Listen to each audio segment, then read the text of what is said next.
কত ষড়যন্ত্র, কত কিছু করলো রকস্টারের পিছনে, কিন্তু কোনো ষড়যন্ত্রই রকস্টারকে দমাইতে পারলো না।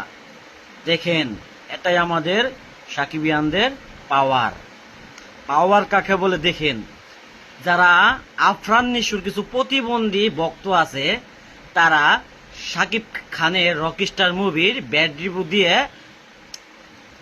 যাতে সাকিব ভাইয়ের স্ট্যাটাসটা কম ছোট করতে চেয়েছিল, কিন্তু রাখে আল্লাহ মারে গে সাকিব ভাই যে বাংলাদেশ যে পরিমাণ সাকিবিয়ানরা আছে, হ্যাঁ, সাকিব ভাইকে দিতে না মানে সম্ভব না।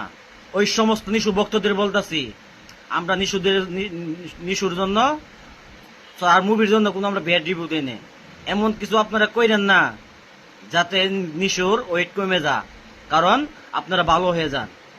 কারণ রকস্টারে যে পরিমাণে আপনারা ব্যাড রিভিউ দিচ্ছেন, কিন্তু আপনাদের ষড়যন্ত্র কাজে লাগেনি এবং লাগবেও না। কারণ আমরা সাকিবিয়ানরা যতদিন আছি, হ্যাঁ, ততদিন সাকিব খানের আপনারা বিন্দু পরিমাণ তার মুভি কিছু করতে পারবেন না।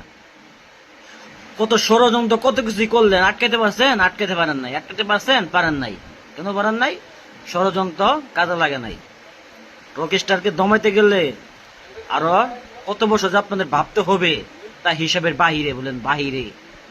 রকস্টার এখন টপ লেভেলে, যে 9টা মুভি মুক্তি পাইছে, 9টার মুভি যা ইনকামে যা হবে, সাকিব ভাইয়ের ওই একদিনের ইনকাম তা হবে না।